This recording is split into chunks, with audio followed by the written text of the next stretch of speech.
ഞങ്ങളും ക്രൂശിക്കപ്പെട്ട ക്രിസ്തുവിനെ പ്രസംഗിക്കുന്നു. സ്വാതന്ത്ര്യം, പാപത്തിൽ സ്വാതന്ത്ര്യം, ശാപത്തിൽ സ്വാതന്ത്ര്യം. എന്തെല്ലാം അനർത്ഥങ്ങളാണ് നമുക്കുള്ളത്, എന്തെല്ലാം ദുശ്ശീലങ്ങളാണ് നമുക്കുള്ളത്.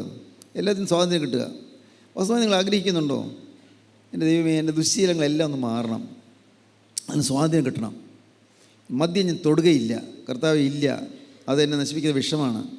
എൻ്റെ കുടുംബസമാധാനം നശിപ്പിക്കുന്ന വിഷമാണ്. കുടുംബസമാധാനം നശിപ്പിക്കും, കുടുംബത്തിൻ്റെ ഐശ്വര്യം നശിപ്പിക്കും, എൻ്റെ മക്കളുടെ ഭാവി നശിപ്പിക്കും, എൻ്റെ മക്കളുടെ ജീവിതത്തിൻ്റെ കഴിവുകളെല്ലാം നശിപ്പിച്ച് കളയും. മദ്യം മൂലം കലഹമുണ്ടാകുന്നു, മദ്യം മൂലം കലഹമുണ്ടാകുന്നുണ്ട്. മക്കൾ വേദിച്ച് വിഷമിക്കുന്നു, അവർ പഠിക്കാൻ ഒക്കുന്നില്ല. അനേകം കുട്ടികളും പഠിക്കാൻ ആഗ്രഹമുള്ള കുട്ടികൾ, നല്ല കുട്ടികൾ, പക്ഷേ അപ്പനും അമ്മയും തമ്മിൽ എന്നും വഴക്ക്. അപ്പനെപ്പോഴോ മദ്യപാനം കഴിഞ്ഞ് വരുമ്പോൾ പിന്നെ ബഹളമാണ്, ഒച്ചപ്പാടാണ്, വലിയ ശണ്ടയാണ്. എന്തിനാണാവോ? പാവം ആ സ്ത്രീയെ പിടിച്ച് തല്ലുന്നു, ഭാര്യയെ തല്ലുന്നു. എല്ലാ വീട്ടിലില്ലായിരിക്കും, മദ്യപാനികളെല്ലാവരും ഭാര്യയെ തല്ലുന്നവരായിരിക്കണമെന്നില്ല. ഭാര്യയെ തല്ലുന്നു, പാവം ആ സ്ത്രീ വിറച്ച് വേദനിച്ച് നിലവിളിച്ച് ഉച്ചത്തിൽ കരയുന്നു. മക്കൾക്ക് എങ്ങനെ പഠിക്കാൻ പറ്റും? പ്രിയപ്പെട്ടവരെ, അനേക കുടുംബങ്ങൾ തീരാ ദുരിതത്തിലല്ലേ, നരകത്തിലല്ലേ അനേക കുടുംബങ്ങൾ അല്ലേ? സ്വസ്ഥതയുണ്ടോ? നിങ്ങൾ ചിന്തിക്കൂ, സ്വസ്ഥതയുണ്ടോ? ദൈവത്തിന് സ്തോത്രം. ശാപങ്ങൾ വേട്ടയാടിക്കൊണ്ടിരിക്കുകയാണ്, ശാപങ്ങൾ പിന്നാലെ വരികയാണ്. ശാപങ്ങൾ, ദോഷങ്ങൾ, എന്തെല്ലാം ശാപങ്ങൾ. പുറമേ അതിഥികൾ വരുമ്പോൾ, സ്വന്തപ്പെട്ടവരാരെങ്കിലും വരുമ്പോൾ നല്ല സ്നേഹമാണ്, സന്തോഷമാണ്, ചിരിയുണ്ട്, സൽക്കാരമുണ്ട്. പക്ഷേ ആരുമില്ലാത്തപ്പോൾ കുടുംബത്തിൽ ചണ്ടയാണ്. ആരുമില്ലാത്തപ്പോൾ ഒരൈക്യമില്ല, സ്നേഹമില്ല. മക്കളിതെല്ലാം കാണുന്നു. ആ മക്കളുടെ ഹൃദയം വരണ്ടു പോകുന്നു, അവരുടെ ഹൃദയം നിരാശ കൊണ്ടുപോകുന്നു. പ്രിയപ്പെട്ടവരെ, ഇങ്ങനെയുള്ള ശാപങ്ങളിൽ നിന്നും പാവങ്ങളിൽ നിന്നും മോചനം പ്രാപിക്കണം. മോചനം തരും യേശുക്രിസ്തു, മോചനം തരും. നിങ്ങൾ വിശ്വസിക്കൂ, സ്വാതന്ത്ര്യം തരും. സ്വാതന്ത്ര്യത്തിനായിട്ട് ക്രിസ്തു നമ്മെ സ്വതന്ത്രരാക്കി. ആകയാൽ ഉറച്ചു നിൽപ്പീൻ, അടിമത്തിൽ പിന്നെയും കുടുങ്ങി പോകരുത്. ഇതിങ്ങനെയുള്ള അപകടങ്ങളുടെ എല്ലാം പിന്നിൽ ഒരു ശക്തിയുണ്ട്. ആ ശക്തിയുടെ പേര് സാത്താൻ എന്നാണ്. സാത്താൻ്റെ ബന്ധനം. 1 പാവത്തിൻ്റെ ബന്ധനം, 2 ശാപങ്ങളുടെ ബന്ധനം, 3 പിശാചിൻ്റെ ബന്ധനം. സാത്താൻ വാഴുന്നു, നമുക്ക് നേരിട്ട് കാണാൻ പറ്റുന്നില്ല. നിങ്ങൾ കൈയൊന്ന് ആഞ്ഞടിച്ചാൽ നമുക്ക് കാണാൻ വയ്യ, പക്ഷേ എത്രയോ അണുക്കൾ, ഈ അന്തരീക്ഷത്തിലുള്ള അണുക്കൾ ചത്തുപോകുന്നു. കൈയൊന്ന് ആഞ്ഞടിക്കുമ്പോൾ അണുക്കൾ ചത്തുപോകുന്നു. ഈ അന്തരീക്ഷത്തിൽ പലതരത്തിലായ അണുക്കളുണ്ട്. രോഗാണുക്കളുണ്ടാകും, മറ്റു ചില അണുക്കളുണ്ടാകും. ഈ അണുക്കളെല്ലാം ചത്തുപോകുന്നു. അത് നാം കാണാൻ പറ്റുന്നില്ല. എന്നതുപോലെ കാണാൻ പറ്റാത്തതായ ഒരു പൈശാചിക സേനാ വൃന്ദമുണ്ട് നമ്മുടെ ചുറ്റും. നമുക്ക് കാണാൻ വയ്യ. ചിലപ്പോൾ അവർ ഇളകി വരും, ഈ പൈശാചിക സൈന്യം ഇളകി വരും. എപ്പോഴാണ്? ഉറങ്ങിക്കിടക്കുമ്പോൾ അത് നമ്മുടെ സബ് കോൺഷ്യസ് മൈൻഡിൽ നിന്ന്, ഉപബോധ മനസ്സിൽ നിന്ന് ഈ പിശാചുക്കൾ പൊങ്ങി വരും. അപ്പോഴാണ് ചിലപ്പോൾ നിങ്ങളെ കിടക്കയിലിട്ട് തരും മുകളിലോട്ട് എറിയുന്നത്. ഉറക്കത്തിൽ വിളിക്കുക, അയ്യോ ഇനി ആരാണ്ട് പിടിച്ച് എറിഞ്ഞല്ലോ എന്ന് വിളിക്കുന്നു. ചിലപ്പോൾ നിങ്ങളുടെ വായും മൂക്കും പൊത്തി പിടിക്കും. പിശാചുക്കളാണ്. വായും മൂക്കും ശ്വാസം കഴിക്കാൻ പറ്റുന്നില്ല, ശ്വാസോച്ഛ്വാസം പറ്റുന്നില്ല, വീർപ്പ് മുട്ടി വിഷമിച്ച് ഉറക്ക കരയുന്നു. അപ്പോൾ ഭാര്യ എഴുന്നേറ്റ് ചോദിക്കും, എന്ത് പറ്റി, എന്താ? ഭർത്താവ് ചോദിക്കുന്നു, എന്താ? ആരാണ്ട് എന്നെ പിടിച്ച് മുകളിലോട്ട് എറിഞ്ഞു. അയ്യോ എനിക്ക് ഒരു സമാധാനമില്ല, ഞാൻ പേടിച്ചു പോയി. പ്രിയപ്പെട്ടവരെ, ഇതൊരു ശാപകരമായ കാര്യമാണ്. പിശാചാണ്, സാത്താനാണ് ചെയ്യുന്നത്. പിശാച് ചെയ്യുന്ന ഏറ്റവും വലിയ പ്രവൃത്തി നമ്മുടെ ബോധമനസ്സിനെ കളയുകയാണ്. ബോധമനസ്സിനെ ഇല്ലായ്മ ചെയ്യും, ബോധത്തെ നശിപ്പിക്കും, ബുദ്ധിയെ നശിപ്പിക്കും, ബോധം മറിച്ച് കളയും. വേറെ വിധത്തിൽ പറഞ്ഞാൽ ഭ്രാന്ത് പിടിക്കും. കോപഭ്രാന്തുള്ള ആളുകളുണ്ട്, കോപത്തിൻ്റെ ഭ്രാന്തുള്ളവർ. കോപത്തെ നിയന്ത്രിക്കാൻ പറ്റുന്നില്ല, കോപത്തിൻ്റെ ഭ്രാന്ത്. കാമഭ്രാന്തുള്ള ആളുകളുണ്ട്. കാമവികാരം ഉണർന്ന് എന്ത് വൃത്തികേട് ചെയ്യാൻ മടിയില്ലാതെ വിരളി കൊണ്ടുപോടുന്ന ആളുകളുണ്ട്. കാമഭ്രാന്ത്. കലി പിടിച്ചു ഓടുന്ന ആളുകളുണ്ട്. ഭയങ്കരമായ കലി, ക്രോധക്കലി. അനേകം ഭ്രാന്ത് നമ്മൾ ബാധിച്ചിട്ടുണ്ട്. ഇപ്പോൾ പിന്നെ വന്നപ്പോൾ ഭ്രാന്ത് ബാധിച്ച് സഭാഭ്രാന്ത്, കക്ഷിഭ്രാന്ത്, മതഭ്രാന്ത്, ഇങ്ങനെ ഭ്രാന്തുകൾ നമ്മൾ കൂടിക്കൂടി വരികയാണ്. ഇതെല്ലാം ഭ്രാന്താണ്. എന്തിന്? മനുഷ്യൻ സ്നേഹിച്ചാൽ പോരെ? എന്തിന് കക്ഷിഭ്രാന്ത്? എന്തിന് സഭാഭ്രാന്ത്? എന്തിന് പള്ളിഭ്രാന്ത്? പ്രിയപ്പെട്ടവരെ, നിങ്ങൾ മനസ്സിലാകുന്നുണ്ടോ? എന്ത് സൗഭാഗ്യമായ കാര്യമാണ്. ഞാൻ സന്തോഷത്തോടെ പറയട്ടെ, എൻ്റെ Edavappally Valambur cent Mary's orthodox പള്ളിയാണ്. ഞങ്ങളുടെ കാരണവന്മാരുടെ കാലം മുതൽ ഞാൻ ഓർത്തഡോക്സ് സഭയിലാണ്. അതുകൊണ്ട് എനിക്ക് ഒരു കാരണവശാലും ഒരിക്കലും മറ്റുള്ളവരെ ഏതെങ്കിലും തരത്തിൽ അകൽച്ചയോട്ട് എനിക്ക് തോന്നിയിട്ടില്ല. ഞങ്ങളുടെ ഇടവകയിൽ യാക്കോബായ ഭാഗത്തുള്ള ആളുകളുണ്ട്. എന്ത് ചെയ്യുന്നറിയാമോ? വലിയ ബഹളമൊക്കെ ഉണ്ടായി കഴിഞ്ഞ കാലത്ത്, കക്ഷികളൊക്കെ ഉണ്ടായപ്പോൾ ഏതാനും വർഷം മുൻപ് ഞങ്ങളുടെ പള്ളിയിൽ 2 ഭാഗക്കാർ ഒത്തൊരുമിച്ചിരുന്ന് പറഞ്ഞ് ഭാഗം വെച്ച് പിരിഞ്ഞു. ഇപ്പോൾ 2 പള്ളി അടുത്തടുത്തുണ്ട്. ഒരു കുഴപ്പമില്ല, ഒരു പ്രശ്നമില്ല. ഭാഗം വെച്ച് പിരിഞ്ഞു. ദൈവത്തിന് സ്തോത്രം. ഈ കക്ഷി ഭ്രാന്ത് പിടിച്ച് ഇളകേണ്ട കാര്യമില്ല. അത് തെറ്റാണത്. നാം ദൈവത്തിൻ്റെ മക്കളല്ലേ? നാം അങ്ങോട്ട് മത്സരിക്കേണ്ടവരാണോ? എന്തിനാ ആരാധനയ്ക്ക് വേണ്ടി മത്സരിക്കുകയോ? എന്തൊരു വിഡ്ഢിത്തം! ആരാധനയ്ക്ക് വേണ്ടി മത്സരിക്കേണ്ടത് ആവശ്യമില്ല. നാം ചെയ്യേണ്ടത് എന്താണ്? ഒരു ഭാഗം തോറ്റു നിൽക്കട്ടെ. ആ ഭാഗം തോറ്റെങ്കിൽ ജയിച്ചവൻ അങ്ങോട്ട് ചെല്ലണം. തോറ്റൻ ഇങ്ങോട്ട് വരികയല്ല വേണ്ടത്. ജയിച്ചവൻ അങ്ങോട്ട് ചെല്ലണം.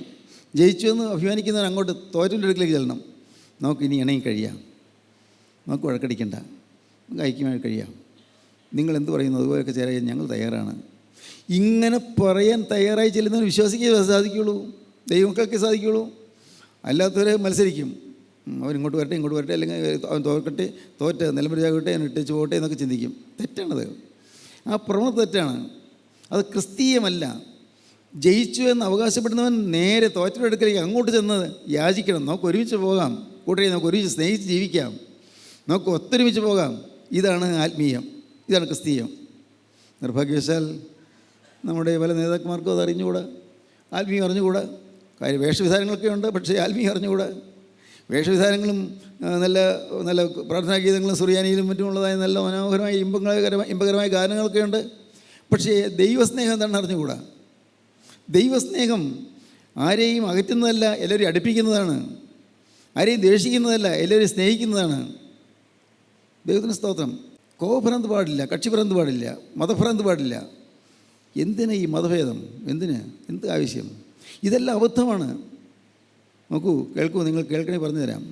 മതത്തിൻ പേരും പറഞ്ഞ് അയ്യോ പടിഞ്ഞാറ് മനുഷ്യനെ കൊന്നൊടുക്കുമ്പോൾ ഭാരതത്തിലെ നീണ്ട താടിക്കാർ കാട്ടാളന്മാർ പോരെങ്കിൽ പരിഷ്കാര ശൂന്യന്മാർ കറമ്പന്മാർ. മതത്തിൻ പേരും പറഞ്ഞ് അയ്യോ പടിഞ്ഞാറ് മനുഷ്യനെ കൊന്നൊടുക്കുമ്പോൾ ഭാരതത്തിലെ നീണ്ട താടിക്കാർ കാട്ടാളന്മാർ പോരെങ്കിൽ പരിഷ്കാര ശൂന്യന്മാർ കറമ്പന്മാർ. നേരിൻ്റെ നാടും തേടി സ്നേഹത്തിൻ പാട്ടും പാടി ചാരുവ ഐക്യത്തിൻ്റെ പൂന്തോപ്പിൽ ഊഞ്ഞാലാടി പീരങ്കിയാൽ പശ്ചിമ അലറാൻ ആശിച്ചപ്പോൾ ഭാരതം ഇരുന്നൊരു കൊച്ചോടക്കുഴലൂതി. കവിതയുടെ അർത്ഥമൊന്നും ഞാൻ പറയുന്നില്ല. മനോഹരമായ കവിതയാണ്. ചങ്ങമ്പുഴ കൃഷ്ണൻ എഴുതിയ കവിതയാണ്. എനിക്ക് വളരെ ഇഷ്ടപ്പെട്ട കവിതയാണ്. ഇന്നിപ്പോൾ വിമാനത്തിൽ കയറി ലോകം ചുറ്റി വന്നിടും വെള്ളപ്പരിഷ്കാരത്തിൻ മുത്തച്ഛന്മാർ. പച്ച മാംസവും കടിച്ച് ഊറ്റുവെള്ളവും കുടിച്ച് ആശ്രമം ഗുഹയ്ക്കുള്ളിൽ ഉറങ്ങിക്കിടന്നപ്പോൾ ഈ കൊച്ചു രാജ്യത്തിൻ്റെ ഓരോരോ ഞരമ്പിലും ഉത്കൃഷ്ടവും സംസ്കാരത്തിന് സ്പന്ദനമോളം വെട്ടി. ഈ കൊച്ചു രാജ്യത്തിൻ്റെ ഓരോരോ ഞരമ്പിലും ഉത്കൃഷ്ട സംസ്കാരത്തിന് സ്പന്ദനമോളം വെട്ടി. ഉത്കൃഷ്ട സംസ്കാരം നമുക്ക് വേണം. നമുക്ക് മതചിന്ത വേണ്ട. എല്ലാ മതത്തെയും സ്നേഹിക്കുക, എല്ലാവരെയും സ്നേഹിക്കുക. യേശുക്രിസ്തു പഠിപ്പിച്ചതാണ്. യേശുക്രിസ്തു പഠിപ്പിച്ചത് സ്നേഹത്തിൻ്റെ പ്രമാണമാണ്. സ്നേഹം. ദൈവത്തിന് സ്തോത്രം. പിശാച് നമ്മെ കൈയടി കഴിയുമ്പോൾ നമുക്ക് സംഭവിക്കുന്ന അപകടം നമ്മുടെ ബോധം മറഞ്ഞു പോകും. മർക്കോസിന് ശേഷം 5-ാം അധ്യായം വായിക്കാം.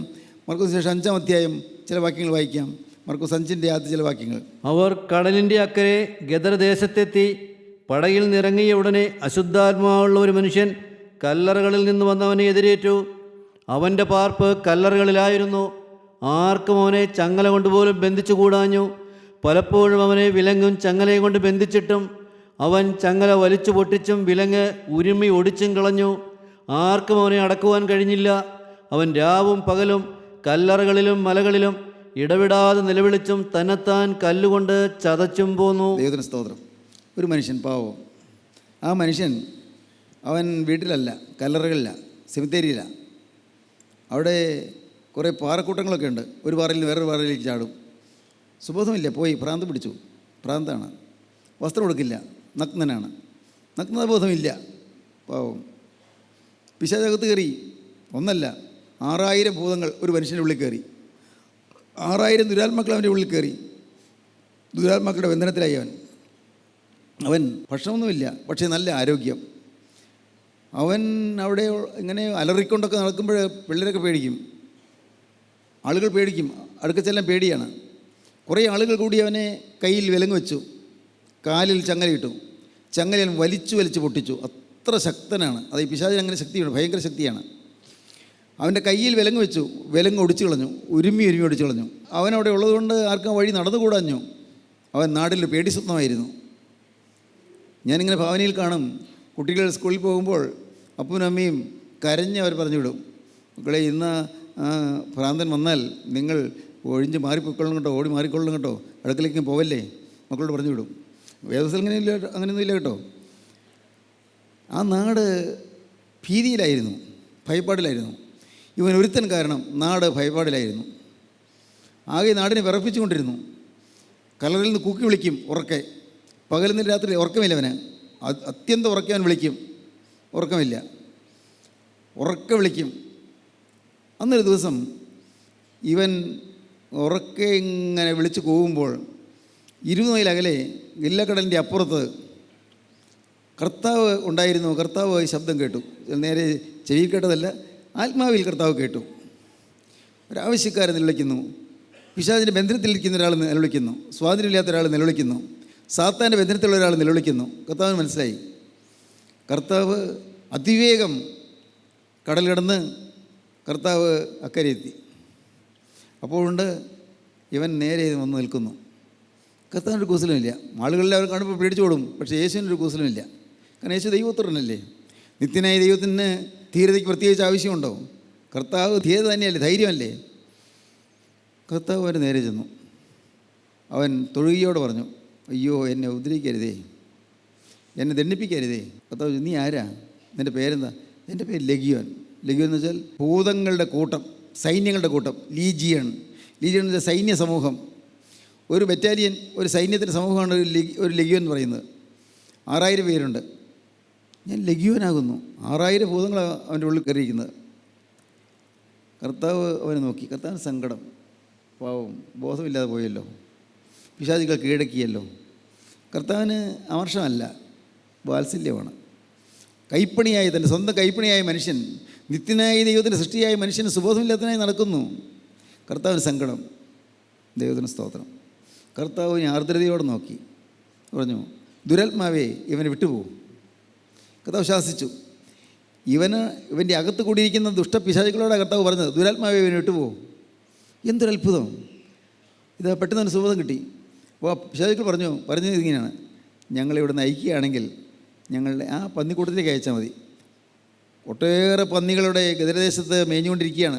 കടൽക്കരയിൽ പന്നി വളർത്തുന്ന നാടാണ് ഗദരദേശം.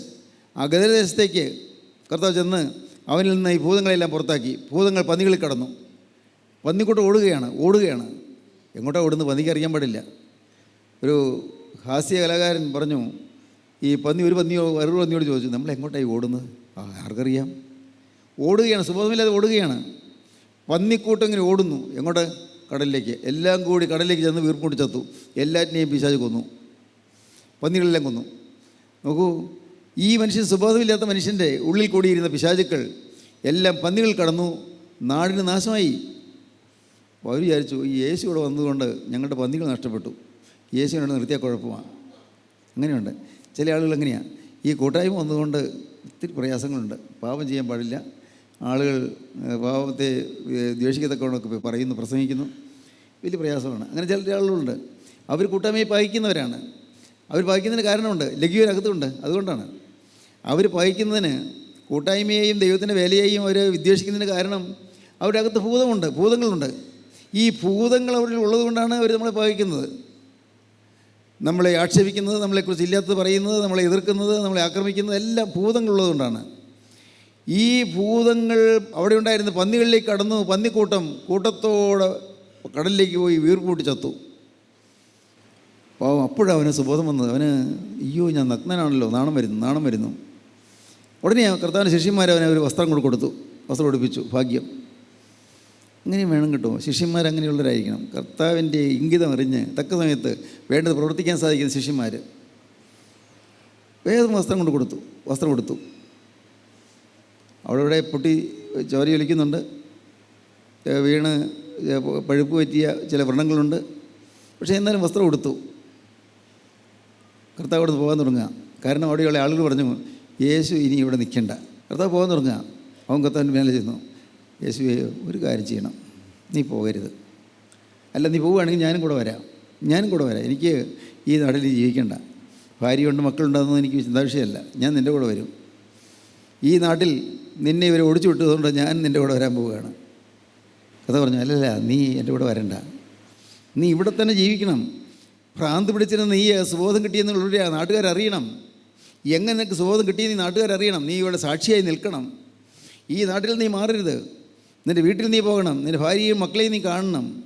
നീ സുബോധം കിട്ടിയെന്നുള്ളത് ആളുകൾ അറിയണം. അങ്ങനെ ദൈവനാമം മഹത്വപ്പെടണം. അനേകർ യേശുവിൻ്റെ മഹത്വം കാണുവാൻ സംഗതിയാകിത്തീരും. നീ ഇവിടെ തന്നെ നിൽക്കുക, എൻ്റെ കൂടെ പോരണ്ട, നീ ഇവിടെ നിന്ന് സാക്ഷിയായി നിൽക്കുക എന്ന് പറഞ്ഞു. മർക്കോസ് സുവിശേഷം 5-ാം അധ്യായം വായിക്കുമ്പോൾ കാണാൻ കേട്ടോ. ഞാനിത് പെട്ടെന്ന് പറഞ്ഞു പോയതാണ്. ദൈവത്തിന് സ്തോത്രം. പിന്നെ ഒരു ഭാവന എൻ്റെ ഭാവനയല്ല, DL മൂടി എന്ന് പറയുന്ന ഭക്തനായ ഒരു ദേവദാസൻ പറഞ്ഞ ഭാവന എങ്ങനെയാണ്?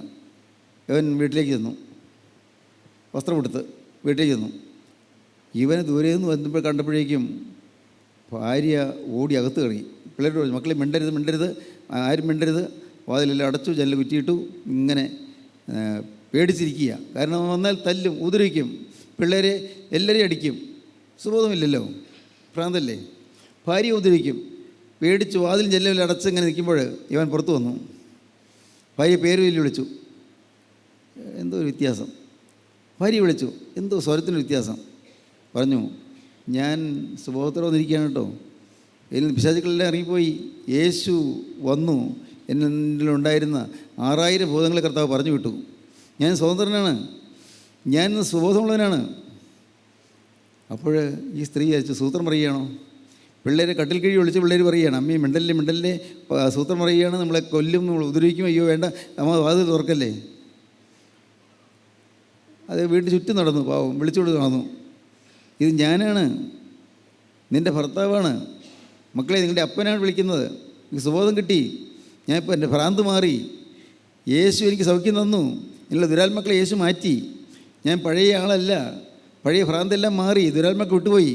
നിങ്ങൾ നോക്കൂ. ഭാര്യയുടെ പേര് പറഞ്ഞിട്ട് വിളിച്ചു, നീ ഒന്ന് ജലപ്പാളി തുറന്ന് നോക്ക്, ഞാൻ വസ്ത്രം എടുത്തിട്ടുണ്ടോ, നീ ഒന്ന് നോക്ക്. മുമ്പ് ഞാൻ വരുമ്പോഴെല്ലാം വസ്ത്രം എടുക്കാതെ നഗ്നനായി ആർത്ത് ഭയങ്കരമായ ഒച്ചപ്പാടുണ്ടാക്കി ബഹളം ഉണ്ടാക്കിയിട്ടല്ലേ വരാറ്. അങ്ങനെയല്ലല്ലോ, നീ നോക്കൂ. ഭാര്യ പാവം പേടിച്ച് ജനലിൻ്റെ ഒരു പാളി തുറന്ന് ഒന്ന് പാളി നോക്കി, എങ്ങി നോക്കി. ശരിയാണല്ലോ, ആളുടെ ഭാവം മാറിയിരിക്കുന്നു. മുഖഭാവത്ത് ക്രൗര്യമില്ല, മുഖത്ത് ആ ഒരു ക്രൂരത ആ മുഖത്ത് ഇല്ല. എന്തൊരു മാറ്റം, എന്തൊരു വ്യത്യാസം. നോക്കൂ. ഭാര്യയെ പേരിൽ വിളിച്ചു. മുമ്പ് വിളിക്കുമ്പോഴെല്ലാം ചീത്ത വാക്ക് പറഞ്ഞൊക്കെ വിളിക്കാറ്, വൃത്തികെട്ട വാക്കുകൾ പറഞ്ഞാൽ വിളിക്കാറ്. ഇപ്പോൾ അങ്ങനെയല്ല, ഭാര്യ പേരിൽ വിളിച്ചു. വ്യത്യാസമുണ്ട്. അവൾ വാതിൽ തുറന്നു. വാതിൽ തുറന്ന പാടെ അവനൊന്ന് ഈ സ്വന്തം ഭാര്യയുടെ കാൽക്കിലങ്ങ് വീണു. നീ എന്നോട് ക്ഷമിക്കണം, സുബോധമില്ലാത്തതുകൊണ്ടാണ് ഞാൻ നിന്നെ ഉപദ്രവിച്ചത്, എന്നോട് ക്ഷമിക്കണം. എൻ്റെ മക്കൾ എവിടെയാണ്? മക്കൾ ഓരോരുത്തർ വന്നു. അവരും അപ്പനും സന്തോഷിക്കുന്നു, അമ്മയും ഒരുമിച്ച് സന്തോഷിക്കുന്നു. കുടുംബം സ്വർഗമായി മാറുന്നു. ഭൂതം വിട്ടുപോയി, ദുരാത്മാക്കൾ വിട്ടുപോയി. ദൈവത്തിന് സ്തോത്രം. സ്വാതന്ത്ര്യം തരികയാണ്. ക്രിസ്തു സ്വാതന്ത്ര്യം തരുന്നതാണ്. ദുരാത്മാക്കളിൽ നിന്ന് സ്വാതന്ത്ര്യം തരികയാണ്. ദുരാത്മാക്കളിൽ നിന്ന്, ദുഷ്ടപിശാചുക്കളിൽ നിന്ന് സ്വാതന്ത്ര്യം തരികയാണ്. നിങ്ങൾക്ക് വേണമോ ഈ സ്വാതന്ത്ര്യം? ഈ ദുഷ്ടാത്മാക്കളിൽ നിന്നുള്ള സ്വാതന്ത്ര്യം നിങ്ങൾക്ക് വേണമോ? നിങ്ങൾക്കറിയാമോ നിങ്ങൾ പലരെയും ദുഷ്ടാത്മാക്കൾ പിടികൂടിയിരിക്കുകയാണെന്ന്? പലരുടെയും സ്വഭാവത്തിൽ ദുഷ്ടാത്മാക്കളുടെ സ്വാധീനമുണ്ടെന്ന് നിങ്ങൾക്കറിയാമോ? പിശാചുക്കളുടെ സ്വാധീനമുണ്ടെന്ന് നിങ്ങൾക്കറിയാമോ? പലപ്പോഴും ശണ്ട കൂടുന്നതും വഴക്കടിക്കുന്നതും പണത്തിനുണ്ടാക്കാനുള്ള ബന്ധപ്പാടുകളും വഴക്കുകളും കലഹങ്ങളും എല്ലാം മോഷണവും കവർച്ചയും കൊള്ളരുതായ്മയും അശുദ്ധ ജീവിതവും എല്ലാം ദുഷ്ടാത്മാക്കളുടെ പണിയാണെന്ന് നിങ്ങൾക്ക് അറിയാമോ? ദുഷ്ടാത്മാക്കളുടെ യാത്ര പറയുക. ദുഷ്ടാത്മാക്കളിട്ട് പോകട്ടെ. കർത്താവ് വന്നിരിക്കുകയാണ്. സ്തോത്രം. യോഹന്നാൻ്റെ 1-ാമത്തെ ലേഖനം 3-ാം അധ്യായം 8-ാം വാക്യം മുതൽ വായിക്കാം. 1 യോഹന്നാൻ 3:8 മുതൽ. പാപം ചെയ്യുന്നവൻ പിശാചിന്റെ മകനാകുന്നു. പിശാച് ആദ്യം മുതൽ പാപം ചെയ്യുന്നുവല്ലോ. പിശാചിന്റെ പ്രവൃത്തികളെ അഴിപ്പാൻ തന്നെ ദൈവപുത്രൻ പ്രത്യക്ഷനായി. സ്തോത്രം. പിശാചിന്റെ ബന്ധനങ്ങൾ അഴിക്കാൻ ദൈവപുത്രൻ പ്രത്യക്ഷനായി. യേശു വന്ന അതിനാണ്. പിശാചിന്റെ ബന്ധനം അഴിക്കാൻ. സാത്താൻ ബന്ധിച്ചിരിക്കുന്നു. അനേക കുടുംബങ്ങളുടെ സാത്താൻ വളഞ്ഞിരിക്കുന്നു. ദൈവത്തിന് സ്തോത്രം. നിങ്ങൾ വീട്ടിലേക്ക് ചെല്ലുന്നു, പുറത്തെവിടെയെങ്കിലും പോയിട്ട് നിങ്ങളുടെ കിടപ്പുമുറിയിലേക്ക് കിടക്കുന്നു. അപ്പോൾ എന്തൊരു ശബ്ദം കേട്ടു. എന്താണാവോ? നോക്കിയപ്പോൾ ഒരു ഭീകരനായ മൂർഖൻ പാമ്പ് കിടപ്പുമുറിയിൽ. നിങ്ങൾ ഞെട്ടിപ്പോയി. പെട്ടെന്ന് ചാടി പുറത്ത് കിടന്നു, പുറത്ത് ചാടി കിടന്നു. അയ്യോ, മുറിയിൽ എങ്ങനെ ഈ പാമ്പ് കയറി? ഇത്രയും വലിയ പാമ്പ് എങ്ങനെ കയറി? മൂർഖൻ പാമ്പ് പൊത്തി കൊടുത്ത് നിൽക്കുകയാണ്. പേടിച്ച് പാമ്പ് പോത്തി ചാടി. ഭാവനയാണ്, ഉദാഹരണമാണ്. നിങ്ങൾ ഉടനെ അടുത്തുള്ളവരെ വിളിച്ചു വരുത്തി, വേണ്ട ഞങ്ങളുടെ കിടപ്പുമുറിയിൽ ഒരു പാമ്പ്, മൂർഖൻ പാമ്പ് പത്തി കൊടുത്ത് നിൽക്കുന്നു. അവർ ധൈര്യമുള്ള 1-2 പേര് വന്നു. അവർ വാതിൽ തുറന്നു. എവിടെയാണ് നോക്കട്ടെ, കാണുന്നില്ല, പാമ്പിനെ കാണുന്നില്ല. പാമ്പ് എവിടെ പോയി? ഊന്ന് ഞാൻ കണ്ടതാണെന്ന്, ഞാൻ സ്വന്തം കണ്ടതല്ലേ. പാമ്പ് ഈ മുറിയിലുണ്ട്, പത്തി കൊടുത്ത് നിന്ന് എൻ്റെ നേരെ ഇങ്ങനെ ചീറ്റിക്കൊണ്ട് നിൽക്കുന്നത് ഞാൻ കണ്ടതാണ്. ഇപ്പോൾ എവിടെ? കട്ടിൽ, കിടക്ക, മേശ, കസേര എല്ലാം വലിച്ചിട്ട് മറിച്ചു, എല്ലാം നോക്കി, ഇല്ല, ഒന്നും കാണുന്നില്ല. എവിടെ പോയി? ഇവരെല്ലാം തിരിച്ചു പോയി. നിങ്ങൾക്ക് തോന്നിയതായിരിക്കും അങ്ങനെ പാമ്പൊന്നും ഇവിടെ ഇല്ല, പേടിക്കണ്ട. അപ്പോൾ കുറച്ച് കഴിഞ്ഞ് അവൻ അകത്തേക്ക് ചെന്നപ്പോൾ വീണ്ടും പാമ്പുണ്ട് അവിടെ. പാമ്പ് അവിടെ പത്തി കൊടുത്ത് നിൽക്കുന്നു. എന്ത് കഷ്ടം, പാമ്പ് അവിടെ തന്നെ നിൽക്കുന്നു. നിങ്ങൾ വീണ്ടും ആളുകൾ കൊടുന്നു. എന്നപ്പോൾ ഇപ്പോഴും പാമ്പിനെ കാണുന്നില്ല. ജനക്കൂട്ടം ഓടി വരുമ്പോൾ പാമ്പിനെ കാണുന്നില്ല. അല്ലാത്തപ്പോൾ പാമ്പ് പത്തി കൊടുത്ത് നിൽക്കുകയും ചെയ്യുന്നു. അതിൽ ഒരാൾ പറഞ്ഞു, നമുക്കൊരു കാര്യം ചെയ്യാം, ഏതായാലും പാമ്പ് അവൻ കണ്ടെന്ന് പറയുന്നത് സത്യമായിരിക്കും, നമുക്ക് നോക്കാം. അവിടെ നോക്കി വാസകൽ നോക്കിയപ്പോൾ മുറിയുടെ ഒരു ഭാഗത്ത് ചെറിയൊരു ദ്വാരം കാണുന്നുണ്ട്, ചെറിയൊരു ദ്വാരം. നമുക്കിവിടെ നോക്കാം. കിളച്ചു. അവിടെ കിളച്ച് അവിടെ കുറച്ച് ഭാഗം നല്ല വിശാലമായൊരു പൊത്തുണ്ട്. അവിടെ കുറച്ച് മണ്ണെണ്ണ അതിലേക്ക് ഒഴിച്ചു. പെട്ടെന്ന് പാമ്പ് പൊന്തി വന്നു. ഈ മണ്ണെണ്ണയുടെ ഗന്ധം ചെന്നപ്പോഴേക്കും പാമ്പ് പൊങ്ങി വന്നു. പാമ്പിനെ അവരെല്ലാവരും കൂടി അടിച്ചു കൊന്നു. അനേക കുടുംബങ്ങൾ ഇന്ന് പാമ്പിൻ്റെ അധീനത്തിലാണ്. പാമ്പ് പുറത്ത് കാണുന്നില്ല. ഈ പാമ്പ് ഏതാണ്? പൈശാചിക ശക്തിയാണ്. അനേകം വ്യക്തികൾ ഇന്ന് പിശാചിൻ്റെ കയ്യിലാണ്. വ്യക്തികൾ, സാത്താൻ അനേകരെ കൈയടക്കി വച്ചിരിക്കുകയാണ്, അനേകരെ നശിപ്പിച്ചുകൊണ്ടിരിക്കുകയാണ്. നിങ്ങൾക്ക് സ്വാതന്ത്ര്യം തരാൻ യേശു വന്നിട്ടുണ്ട്. പാമ്പിൻ്റെ പിടിയിൽ നിന്ന് മോചനം തന്ന്, വിഷസർപ്പത്തിൽ നിന്ന് നിങ്ങൾക്ക് മോചനം തന്ന്, സ്വാതന്ത്ര്യം നിന്ന് നിങ്ങളെ അനുഗ്രഹിപ്പാൻ കർത്താവ് വന്നിരിക്കുകയാണ്. വേണമോ നിങ്ങൾക്ക് യേശുവിനെ? പാമ്പുകളെ കൊല്ലുന്ന യേശുവിനെ നിങ്ങൾക്ക് വേണമോ? ഏത് തോട്ടത്തിൽ കടന്നു വന്ന് ഐശ്വര്യം നശിപ്പിച്ച ദുഷ്ടപിശാചിനെ വധിച്ച് ക്രൂശിന്മേൽ വെച്ച് അവൻ്റെ മേൽ ജയോത്സവം കൊണ്ടാടി യേശുവിനെ നിങ്ങൾക്ക് വേണമോ? ക്രൂശിൽ അവൻ പാമ്പിൻ്റെ തല ചതച്ചു. സ്തോത്രം. പാമ്പിൻ്റെ തല ചതച്ചു ക്രൂശിന്മേൽ. ദൈവത്തിന് പാമ്പുകളെയും തേളുകളെയും ശത്രുവിൻ്റെ സകല വില തേച്ചുവിടുവാൻ ഞാൻ നിങ്ങൾക്ക് അധികാരം തരുന്നു കർത്താവ് പറഞ്ഞു. പാമ്പുകളെയും തേളുകളെയും ശത്രുവിൻ്റെ സകല വില തേച്ചുവിടുവാൻ ഞാൻ നിങ്ങൾക്ക് അധികാരം തരുന്നു. ഈ പാമ്പ് നമ്മുടെ കുടുംബത്തിലുണ്ട്, നമ്മുടെ ഓഫീസിലുണ്ട്, പാമ്പ് നമ്മുടെ പ്രവർത്തന രംഗത്തുണ്ട്, നാം ജോലി ചെയ്യുന്ന സ്ഥാപനത്തിലുണ്ട്. പാമ്പുകൾ എല്ലാം പിശാചിൻ്റെ തന്ത്രങ്ങളാണ്. ഞാൻ പുറമെ പറയുന്നത് പാമ്പുകളല്ലേ പറയുന്നത്, പൈശാചികൻ, സാത്താൻ്റെ പ്രവൃത്തികളെല്ലാം അഴിപ്പാൻ ദൈവത്തിന് പ്രത്യക്ഷ യേശുക്രിസ്തു വന്നു. എന്തിന്? ഈ പിശാചിൻ്റെ എല്ലാ ബന്ധങ്ങളും അഴിക്കാൻ. ബന്ധനം അഴിയണമോ? നിങ്ങൾക്ക് വേണമോ? ഇന്ന് വേണമോ? സ്തോത്രം. ഇന്ന് വേണമോ? തരം കർത്താവ് വന്നിരിക്കുകയാണ്. ഇന്ന് ഈ ബന്ധങ്ങൾ അഴിഞ്ഞ് സ്വതന്ത്രരാകാൻ നിങ്ങൾക്ക് ആഗ്രഹമുണ്ടോ? എൻ്റെ യേശുവിന് സ്തുതി. നിങ്ങളെ സ്നേഹിക്കുന്ന യേശു വന്നിരിക്കുകയാണ്. എല്ലാ പാമ്പുകളെയും കൊല്ലുവാൻ കഴിവുള്ള കർത്താവ് യേശു നിങ്ങളുടെ അരികത്തേക്ക് വന്നിരിക്കുകയാണ്. കുടുംബസമാധാനം തരാൻ കഴിവുള്ള കർത്താവ് നിങ്ങളുടെ അരികത്തേക്ക് വന്നിരിക്കുകയാണ്. സമാധാനത്തിൻ്റെ സുവിശേഷ ദൂതുമായി യേശുദാ കടന്നു വന്നിരിക്കുന്നു. സന്തോഷം തരാൻ യേശു വന്നിരിക്കുന്നു. ബന്ധനഴിക്കാൻ യേശു വന്നിരിക്കുന്നു. പാമ്പുകളെ കൊല്ലുവാൻ യേശു വന്നിരിക്കുന്നു. കുടുംബത്തിൻ്റെ സമാധാനം നശിപ്പിക്കുന്ന ദുഷ്ടപിശാചിനെ അയറ്റിക്കളയുവാൻ യേശു വന്നിരിക്കുന്നു. യേശുവിനെ സ്വീകരിക്കൂ. അനേകരിന്ന് പാമ്പ് വളയം ചെയ്തിരിക്കുകയാണ്, വളഞ്ഞു നിൽക്കുകയാണ്. അനേകരെ പാമ്പ് വലയം ചെയ്തിരിക്കുകയാണ്. പാമ്പുകളെല്ലാം നശിപ്പിക്കാൻ യേശു ശക്തനാണ്. ക്രൂശിന്മേൽ പാമ്പിൻ്റെ മേൽ ജയം കൊണ്ടാടി, ക്രൂശിന്മേൽ ജയോത്സവം കൊണ്ടാടി, ക്രൂശിൽ പാമ്പിൻ്റെ തല ചതച്ചു. സ്തോത്രം. യേശുവേ, ഇപ്പോൾ എൻ്റെ ഹൃദയത്തിലേക്ക് ഒന്ന് വരണമേ. എൻ്റെ ജീവിതത്തിൽ അനേകം ദുശ്ശീലങ്ങളുണ്ട്, അനേകം ദുസ്സംശയങ്ങളുണ്ട്, അങ്ങനെ ചീത്ത വികാരങ്ങളുണ്ട്. കർത്താവേ, പിശാചിന് അവകാശമുള്ള പലതും എൻ്റെ ജീവിതത്തിലുണ്ട്. എൻ്റേതല്ലാത്ത പല വസ്തുക്കൾ എൻ്റെ കയ്യിലുണ്ട്. എൻ്റേതല്ലായിരുന്നു. ഞാൻ എങ്ങനെയോ ഒക്കെ സമ്പാദിച്ചു. എൻ്റേതല്ലായിരുന്നു. ഞാൻ എൻ്റെ വ്യാജഭാവം കൊണ്ട്, മോഷണം കൊണ്ടെല്ലാം പലതും സമ്പാദിച്ചിട്ടുണ്ട്. കർത്താവേ, തെറ്റുകൾ സംഭവിച്ചു പോയി. ആഭിചാര പ്രവൃത്തികൾ, ക്ഷുദ്രപ്രവൃത്തികൾ, ദൈവ കൂടോത്രങ്ങൾ, മന്ത്രവാദങ്ങൾ എല്ലാം ഉണ്ട് കർത്താവ്, എല്ലാം ഉണ്ടായിരുന്നു. അനേകം തെറ്റുകളുണ്ടായിരുന്നു. ഇതെല്ലാം പിശാച് അവകാശം പറയുന്ന കാര്യങ്ങളാണ്. നാഥ, എല്ലാവരിലും നിന്ന് എനിക്ക് നീ മോചനം തരുമോ? നിങ്ങൾ പ്രാർത്ഥിക്കുമോ? യേശു വന്നിട്ടുണ്ട്. നിങ്ങളെ മോചിപ്പിക്കാൻ യേശു വന്നിട്ടുണ്ട്. സാത്താൻ്റെ പിടിയിൽ നിന്നും സാത്താൻ്റെ ബന്ധനത്തിൽ നിങ്ങൾ മോചിപ്പിച്ച് ഐശ്വര്യം തരാൻ യേശു വന്നിട്ടുണ്ട്. സമാധാനം തരാൻ യേശു വന്നിട്ടുണ്ട്. സ്വർഗ്ഗ സന്തോഷം തരാൻ യേശു വന്നിട്ടുണ്ട്. സൗഭാഗ്യ കാലങ്ങൾ തരാൻ യേശു വന്നിട്ടുണ്ട്. ആനന്ദ ഐശ്വര്യം എഴുതുന്ന മാസങ്ങളും ആണ്ടുകളും തരാൻ കർത്താവ് വന്നിട്ടുണ്ട്. യേശുവിനെ സ്വീകരിക്കൂ, യേശുവിനെ വിളിക്കൂ. യേശുവേ, കടന്നു വരണമേ.